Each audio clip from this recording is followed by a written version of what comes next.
Halo teman-teman semuanya, apa kabar? Semoga teman-teman semua dalam kondisi yang baik-baik saja. Oke, video kali ini adalah video yang berisi materi tentang konsep akuntansi sektor publik dan good governance. Video kali ini dibuat dalam rangka pemenuhan tugas dari tugas mata kuliah akuntansi sektor publik. Sebelum kita masuk ke dalam materi, izinkan kami kelompok 1 untuk memperkenalkan anggota kelompok kami. Perkenalkan, nama saya Gregorius Alden Sundalangi dengan NIM 2106-1104-0162. Perkenalkan, nama saya Gabriel Tuyu dengan NIM 2106-1140-159. Baiklah, perkenalkan, nama saya Muhammad Agung Lamato dengan NIM 2106-1104-0191. Perkenalkan, nama saya Michelle 40189. Halo, perkenalkan, nama saya Kristianto Harikatan, NIM 2106-1104-0176.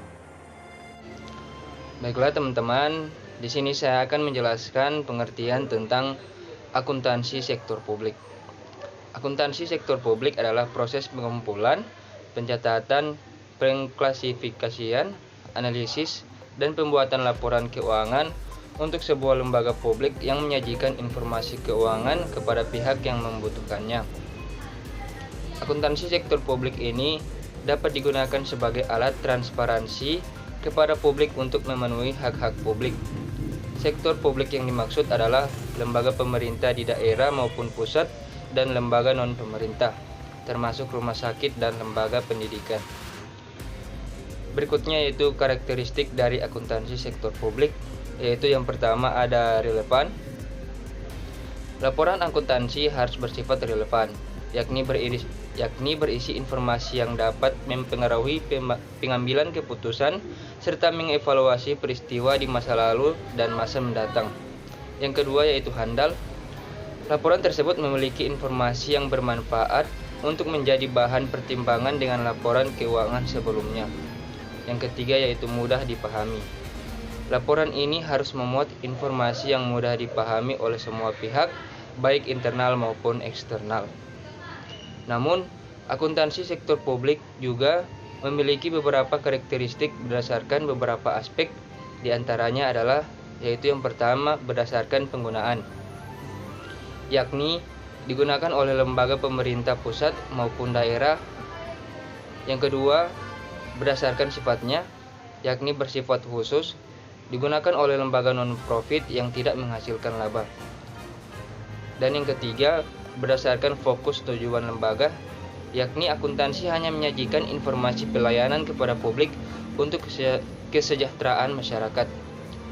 Dan yang keempat, berdasarkan lingkungan, yakni lembaga atau sektor publik bergerak pada lingkungan turbulens dan sangat kompleks. Apa itu good governance? Secara umum, istilah good governance atau pemerintahan yang baik adalah suatu penyelenggaraan manajemen pembangunan yang solid dan bertanggung jawab yang sejalan dengan prinsip demokrasi dan pasar yang efisien, penghindaran salah satu alokasi dana investasi, dan pencegahan korupsi baik secara politik maupun secara administratif, menjalankan disiplin anggaran serta penciptaan legal dan politikan framework bagi tubuhnya aktivitas usaha. Pengertian good governance adalah akuntabilitas, transparansi, keterbukaan, dan aturan hukum sehingga bisa mencapai tujuan dan prinsip yang diangkatnya. Tujuan good governance melalui Permenpan tersebut juga dijelaskan mengenai tujuan dari pelaksanaan pemerintahan yang baik. Di antaranya adalah 1. Terciptanya birokrasi yang bersih. Tujuan yang pertama adalah untuk menciptakan birokrasi atau sistem pemerintahan yang bersih. Bersih di sini adalah bebas dari tindakan KKN mencakup korupsi, kolusi, dan nepotisme.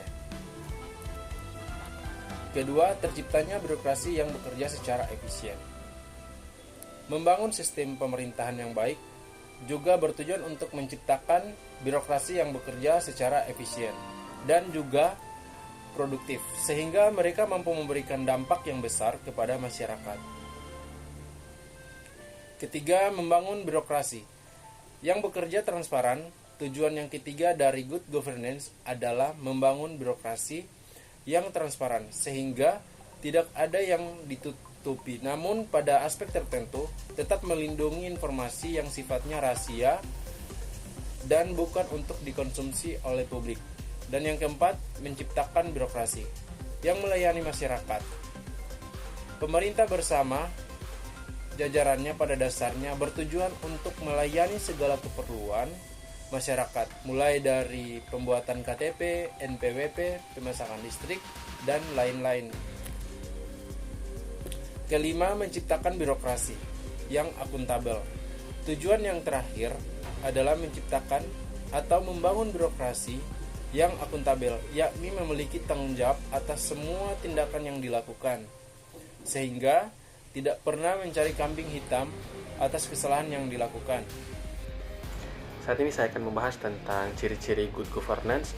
Ciri-ciri tersebut antara lain yang pertama adalah sumber daya yang tersedia atau dimiliki mampu dimanfaatkan secara efektif dan efisien untuk mendukung kebutuhan masyarakat luas. Yang kedua adanya kesetaraan atau keadilan yang merata bagi seluruh rakyat Indonesia sehingga tidak ada yang merasa dan memang diperlukan tidak adil oleh pihak manapun. Yang ketiga, adanya transparansi dalam menyajikan informasi ataupun informasi yang memang sebaiknya dipublikasikan. Yang keempat, pemerintah mampu menerima dan maupun setiap keluhan maupun kritik yang disampaikan masyarakat, kemudian mencoba mengatasi keluhan tersebut satu persatu dengan baik. Yang kelima, memiliki visi yang strategis sehingga untuk membangun pemerintahan yang lebih baik bisa lebih mudah, cepat, dan juga tepat. Yang keenam, memberikan perhatian kepada masyarakat yang kondisinya memang tidak bercukupan dan paling lemah. Dan saya akan membahas tentang juga contoh singkat good governance di Indonesia. Dalam menciptakan pemerintahan yang baik, banyak upaya dilakukan oleh pemerintah Indonesia. Prosesnya sendiri menurut catatan sejarah dimulai sejak era reformasi sehingga ada beberapa contoh pemerintahan yang baik terlaksana di Indonesia. Misalnya, 1. Presiden. Presiden diatur masa jabatannya yang dulunya bisa seumur hidup, kemudian diberi batasan sampai 5 tahun dan maksimal 2 kali mencalonkan diri sebagai presiden.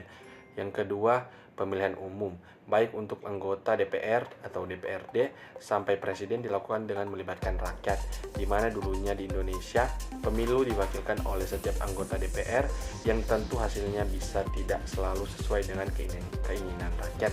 Yang ketiga, dibukanya seleksi PNS lewat tes CPNS yang bisa ikut oleh seluruh warga negara Indonesia yang memenuhi syarat dari informasi yang dibuka. Oke, selanjutnya faktor kunci keberhasilan good governance. Nah, dalam membangun pemerintahan yang baik atau good governance, tingkat keberhasilan tentu dipengaruhi oleh sejumlah faktor. Terdapat beberapa faktor yang merupakan faktor kunci sebagai berikut. Yang pertama, keadilan sosial.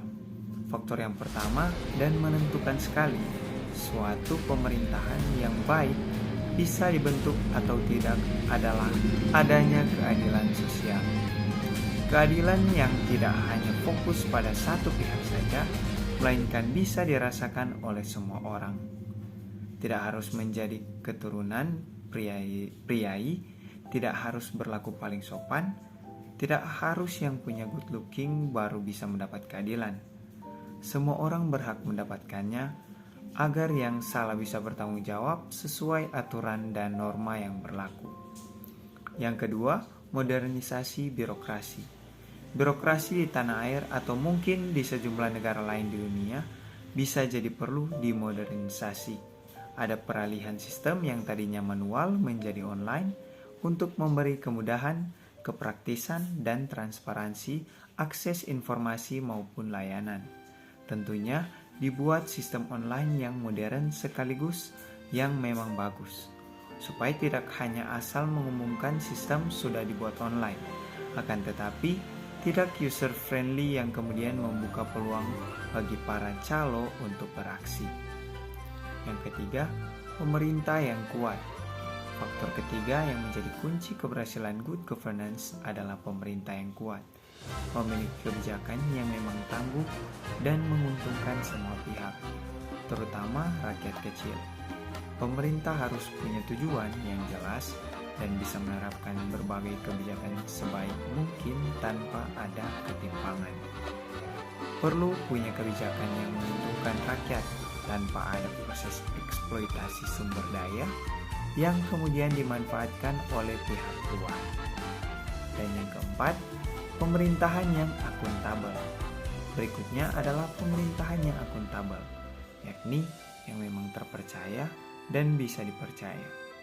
Pemerintah membangun sistem yang setiap lembaga dan kementerian di bawah naungannya bersifat akuntabel, yakni bisa bertanggung jawab penuh atas tanggung jawab atau kewajiban yang diberikan kepada mereka.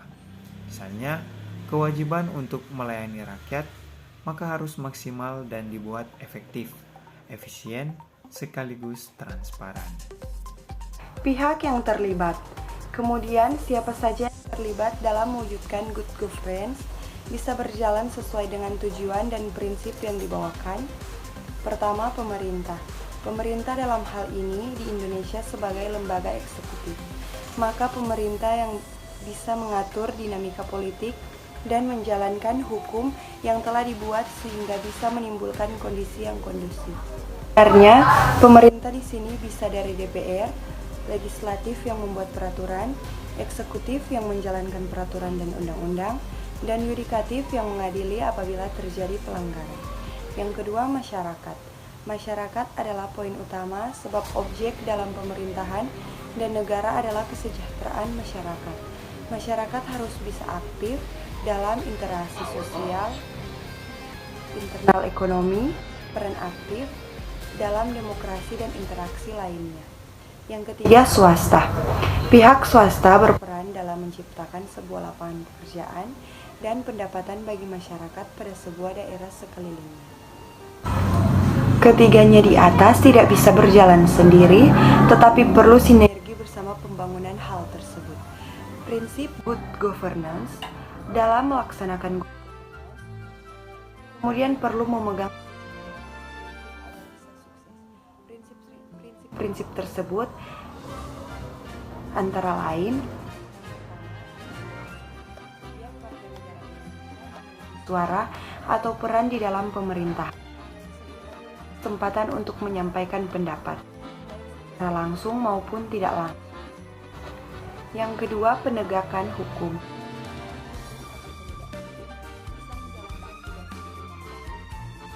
Junjung tinggi keadilan, HAM. Yang ketiga, akuntabilitas. Pemerintah bersama pihak terkait mampu bertanggung jawab atas segala tindakan yang telah dilakukan. Yang keempat, daya tanggap. Kepekaan akan Yang kelima, transparansi. Jaminan memperoleh kemudahan untuk mengakses informasi yang akurat dan bisa mengikuti alur proses setiap layanan dengan mudah. Yang keenam, kesetaraan. Setiap warga negara Indonesia memiliki kesempatan yang sama untuk meningkatkan kesejahteraan hidup mereka. Yang ketujuh, wawasan ke depan.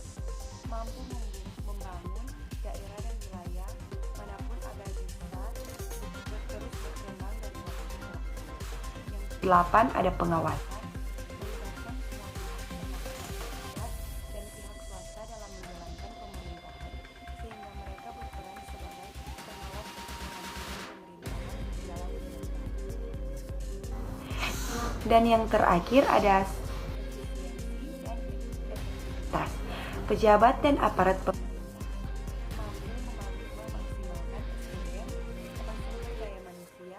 yang dimiliki untuk mampu melayani masyarakat dengan efisien dan